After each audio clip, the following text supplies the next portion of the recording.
어제 오후 8시 43분쯤 경호 차량들이 서울 종로구 국군 서울지구병원을 빠져나온 윤석열 대통령이 탄 호송 차량을 뒤쫓습니다. 윤 대통령은 3시간여 머무르며 진료를 받은 걸로 전해졌습니다. 윤 대통령 측은 주치의가 권하는 치료를 더 이상 미룰 수가 없어 치료를 위해 방문했다고 밝혔고, 법무부도 그제 구치소 의무관의 진료를 받고 진료 허가를 받아 병원을 찾은 거라고 설명했습니다. 공수처 검사와 수사관 6명은 어제 윤 대통령이 출석한 헌법재판소 탄핵심판 3차 변론 직후 다시 서울구치소를 찾았습니다.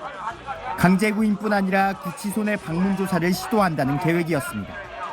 수사팀은 구치소 측에 조사실 준비 협조를 요청하는 공문까지 보냈지만 윤 대통령이 심야 조사 시간인 밤 9시를 넘겨 구치소에 도착하면서 2차 시도 역시 불발됐습니다.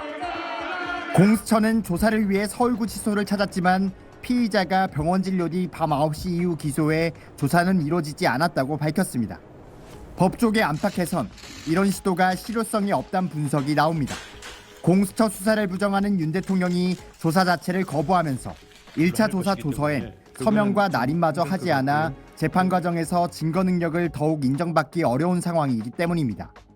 실익 없는 보여주기식 시도를 계속하기보다는 1차 구속기한을 채우기 전에 검찰로 윤 대통령 사건을 넘기는 게 낫다는 관측도 있습니다. 공수처 내부에서도 설 연휴 전에 사건을 넘기는 게 낫다는 의견이 적지 않은 걸로 전해집니다. SBS 한성입니다. 공수처 검사와 수사관 6명은 어제 오후 3시쯤 서울구치소를 찾았지만 윤 대통령 측 변호인단이 거부하며 6시간 대치한 끝에 밤 9시쯤 빈손으로 철수했습니다. 변호인 접견 중에 공수처에서 나왔던 것이고 공수처에서 함부로 거기에 와서 인치를 할 수 있는 그런 권한이 있을 수 없습니다. 공수처는 오늘 오후 탄핵심판 3차 변론기일에 출석한 윤 대통령이 탄 차량이 헌법재판소를 빠져나온 직후 다시 서울구치소를 찾았습니다. 강제구인뿐 아니라 구치소 내 방문조사도 시도한다는 방침으로 구치소 측에 조사실 준비 협조를 요청하는 공문까지 보냈지만 오늘도 조사가 불발될 가능성이 큽니다. 윤 대통령이 지난 15일 1차 조사에서 사실상 모든 질문에 진술을 거부해 추가 대면 조사가 필요하다는 게 공수처 판단입니다. 하지만 법조계 안팎에선 이런 시도가 실효성이 없다는 분석이 나옵니다. 공수처 수사를 부정하는 윤 대통령이 조사 자체를 거부하면서 1차 조사 조서엔 서명과 날인마저 하지 않아 재판 과정에서 증거 능력을 더욱 인정받기 어려운 상황이기 때문입니다.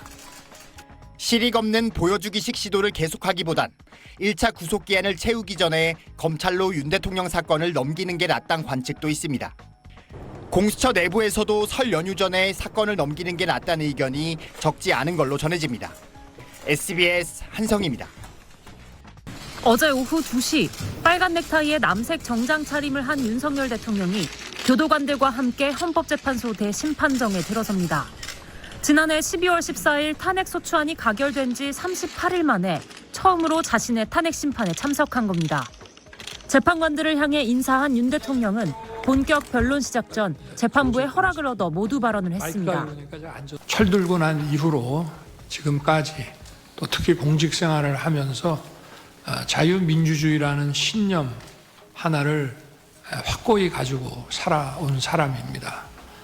변론 대부분은 대리인단이 진행했지만 12월 3일 비상계엄 당시 계엄군이 선관위에 진입하는 CCTV를 함께 본 다음에는 윤 대통령이 직접 발언 기회를 달라고 요청하기도 했습니다. 청구인 측에서 보여준 그 영상에 대해서 제가 그냥 짧게 한 말씀만 이해를 돕는 차원에서 재판부도 비상입법기구 관련 쪽지와 국회의원을 끌어내라고 지시했다는 의혹에 대해선 윤 대통령에게 직접 질문을 던지기도 했습니다. 직접 발언 기회를 자신에게 쏟아진 의혹을 부인하는 데 모두 할애한 윤 대통령은 변론이 끝난 오후 4시 45분쯤 헌법재판소를 떠나 서울구치소 대신 진료를 받기 위해 국군 서울지구병원으로 향했습니다. SBS 여영규입니다.